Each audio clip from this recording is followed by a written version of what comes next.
The movie is set in a dystopian America where a deadly pandemic has spread through some northern states. The weird thing about this pandemic is that anyone who speaks will die. A news report shows graphic images of some people that fell victim to the pandemic. In another video, a terrified woman is seen recording herself while inside a car. Her daughter's mouth has been taped shut so that she doesn't scream, and the woman is holding a sign which mentions, "Don't make noise." Too bad tweeting doesn't also get people killed. Due to all of this, the government has declared a state of emergency while suggesting everyone stay indoors and switch off their phones. Just a few days later, the pandemic has already decimated parts of the country. In an underground metro, there's blood and dead bodies everywhere. The surviving passengers have taken refuge inside train carriages, nervously hoping for the catastrophe to end. Suddenly, a baby starts crying and his mother fails to make him stop. Terrified of the noise, a group of passengers proceed to kick the baby out of the train, but the mother decides to leave with him. Sadly, her decision turns out to be fatal, as in just a matter of seconds, something catches up to them. Following this, the movie rewinds back to the time where it all started. A group of archaeologists are digging through uncharted caves in Pennsylvania, 1,000 feet beneath the Appalachian Trail. They come across a massive, never-before-seen dark chamber and begin to celebrate. However, suddenly, they hear strange noises coming from inside of it, and lo and behold, the researchers come under attack by unknown flying creatures who instantly kill them and fly out of the mine. The movie then cuts to a high school in Montclair, New Jersey. A deaf teenager named Allie Andrews is waiting for a bus when she realizes that a bunch of douchebags are mocking her for being deaf. She ignores them and decides to walk back home. Allie lost her hearing ability in a car accident 3 years ago. She also lost her paternal grandparents in the crash. She communicates with others through sign language, lip reading, and speaking. Also, douchebag detection. Meanwhile, a guy named Rob shows up and offers to walk her home. They both have a major crush on each other, but always fall short of admitting it. At work, Allie's father Hugh gets a call from his wife Kelly, who informs him that their daughter was again bullied at school. This upsets him, but there's not much he can do about it. Ever since Allie lost her hearing ability, Hugh and Kelly have become very protective of their daughter and often have fights about it. Allie lives with her parents, brother Jude, and terminally ill maternal grandmother Lynn. The Andrews family also have a pet dog, Otis. At night, Rob sends Allie a fascinating video of a colony of what looks to be bats flying somewhere. At 3 a.m., Kelly wakes Allie up and asks her to come downstairs. She notices that her entire family is in the living room, glued to the TV, looking worried. All windows are closed and the fireplace has been covered by plastic. The TV is reporting that several U.S. cities are under attack by an unknown species of pterosaur-like creature referred to as Vesps. They are unleashed onto humanity when some researchers blasted through the ancient rock fall that was sealed off for millions of years. The creatures can kill humans in a matter of seconds and use a noise to locate their prey. Because of this, the US government has declared a state of emergency and asked people to stay indoors and to be quiet. As everyone watches the news in horror, Allie suggests that they head to the countryside as it is both quieter and safer. Hugh agrees and everyone starts packing their belongings. One of Hugh's friends, Glenn, also joins them and together they set out for the countryside. Later, Allie and her family stop at a gas station to refuel their cars. She uses the opportunity to take Otis out to pee, while Hugh tries to keep his son Jude entertained. Suddenly, he hears Allie screaming and quickly runs to her. A man has held her at gunpoint and is demanding keys to Hugh's car. Hugh is about to comply, but Glenn shows up to his rescue and shoots the robber in the foot. Terrified, the Andrews take the man's gun and drive away, leaving the robber to be killed by the creatures. However, before they can get far, the group comes across a massive traffic jam that's blocking all the interstate highways. Glenn proposes an alternative and they go off-road. While driving through the countryside, Glenn suddenly comes across a herd of fleeing deer. He quickly swerves his car in order to avoid a crash, but ends up tumbling down the embankment. The Andrews immediately go to check on him and find him alive. Sadly, he is trapped inside the car. The family tries everything to save Glenn, including using a nut wrench to open the door and calling 911, but nothing works. At last, Glenn realizes that he is eventually going to bleed out, so he asks Hugh to hand him his gun and leave with his family. Distraught, Hugh doesn't want to leave his best friend alone, but for the sake of his family, he agrees. Unfortunately, just as the family is about to leave, Otis senses something and starts barking repeatedly. This attracts the Vesps, and they attack the vehicle with tremendous intensity. Just when all hope seems to be lost, Glenn, who is still trapped inside the car, starts firing his gun to lure the creatures towards him. He manages to save the Andrews temporarily, but gets himself killed in the process. All this time, Otis keeps on barking, hence, left with no choice, Hugh makes makes the difficult decision and lets the dog out of their car to die. The Andrews then realize that they can't drive away in their car without attracting the Vesps, so they decide to abandon it. Hugh lights his car on fire to distract the Vesps and sets out on foot with his family to find a shelter. They walk for hours, and Lynn struggles to keep up with her coughing, putting the family at risk. By evening, the family comes across an isolated house surrounded by a high fence and a locked gate. When they try getting in, the gate makes a noise and attracts the Vesps. Soon, the homeowner also comes out with a gun. Seemingly unaware of the current situation, she tries threatening the intruders, but the Vesps immediately swarm her and rip her apart. Damn, she didn't deserve that. After the incident, Hugh looks around the property for an alternate exit and comes across a storm drain tunnel that leads into the compound. He ventures into the property first to make sure it's safe. After getting the green light from Hugh, Allie and the others enter the tunnel, but inside, Jude comes across a rattlesnake, which makes him scream and attracts the Vesps. The Vesps kill the snake, but they also bite Kelly's leg. With time running out, Hugh quickly operates a wood chipper to distract the creatures and shreds them to death.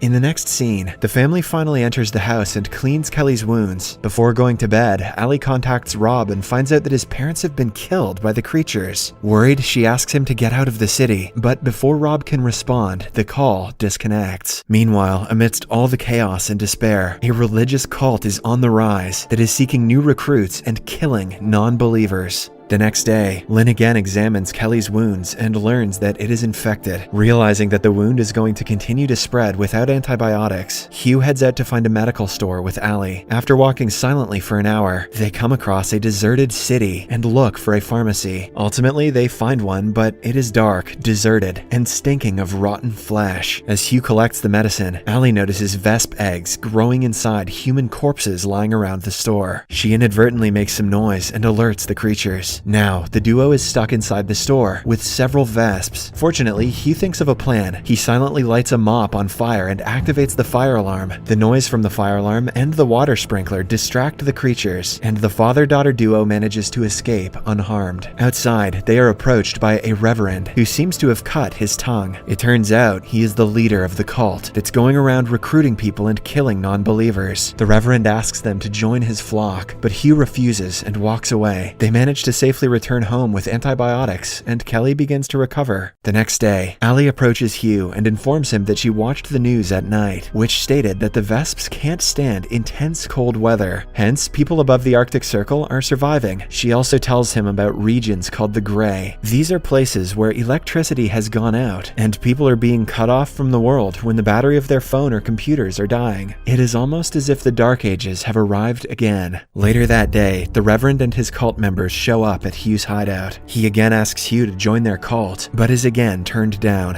As Hugh proceeds to go back inside, the Reverend stops him and writes him a creepy note, which reads, "The girl is fertile." Hugh looks them up and down and goes back inside. The Reverend and his cult members assume Hugh is going to fetch his fertile daughter for them, but he returns with a damn rifle instead. However, the lunatics are unfazed, as they know Hugh won't shoot them, which would create a loud noise and jeopardize his family. Despite this, Hugh takes the safety of the rifle off, and the cult members finally go away. Later that evening, Allie gets a message from Rob. He tells her that he is headed north of the country to the refuge. It is a place where all the people can be safe from the creatures. But before Allie gets to ask him more about it, she loses her phone signal. At midnight, Hugh and Kelly wake up to noises coming from outside. He grabs his rifle and checks the main door, while Kelly wakes Lynn and Jude up. Hugh doesn't see anyone at the door. However, when Jude checks, he notices a little girl his age standing outside. The girl looks afraid, so Kelly decides to let her in. Worried, the Andrews family provides her with a warm blanket and asks her how she got here, but the little girl does not respond. Just then, Kelly notices some scars on the girl's jaw, and Hugh inspects her mouth. They discover to their horror that the girl doesn't have a tongue. She is a member of the Reverend's cult and most likely sent by him. The Andrews family have been set up. They check her waist and realize that she's been strapped with multiple mobile phones. Meanwhile, Allie wakes up in her room and notices a phone taped taped to a cross on her window. The phone alarm suddenly starts to go off and attracts the creatures, freaking Allie out. The phones strapped to the little girl also start to go off, and the family scrambles to take them off. Hugh dumps the phones in the water while Allie runs into the living room. As everything is happening, the creatures start breaking their windows. Hugh and Jude try to keep the Vesps out, while Allie and others go into the basement to hide. Unfortunately, masked cult members had been waiting for Allie, and they grab her from the basement. Kelly attacks the men, but they kick her into the wall, knocking her down. The men carry Allie out, and the little girl also goes with them. Enraged, Lynn leaves the safety of the house and follows the men outside. She grabs 2 of the 3 men and signals Allie to flee. The girl obliges, and as soon as she reaches a bit far, Lynn, who is still holding the cult members, starts screaming at the top of her lungs. This eventually attracts the Vesps, and they rip the 3 humans to shreds. The rest of the family also comes outside, but all they can do is watch in horror. Just then, the Reverend shows up and abducts Allie. Before leaving, he even taunts Hugh to stay silent. However, taking advantage of the rain, Hugh, Kelly, and Jude quietly follow them and launch a surprise attack. An enraged Hugh strangles the cult leader with a rifle, but the Reverend stabs him with a knife in the waist. However, Hugh summons all his strength and again gets back up. He uses his late best friend Glenn's classic headbutt and knocks the cult leader down as Kelly takes the other cult members out. She then helps her husband by taking the knife out of his waist. The Reverend attempts to get up, but Hugh again gets on his case. This time, he hammers the cult leader to death with the rifle. After the encounter, the Andrews family returns home, while the tongueless girl walks away with her mother. Following this, the movie fast forwards by a few weeks, where the family is seen trekking across the country. They initially arrive at the safe haven that is the refuge. In the final scene, Allie and Rob are hunting Vesps in the forest. The movie ends as Allie wonders whether the Vesps will adapt to the cold, and if the humans will adapt to the life of silence, like she did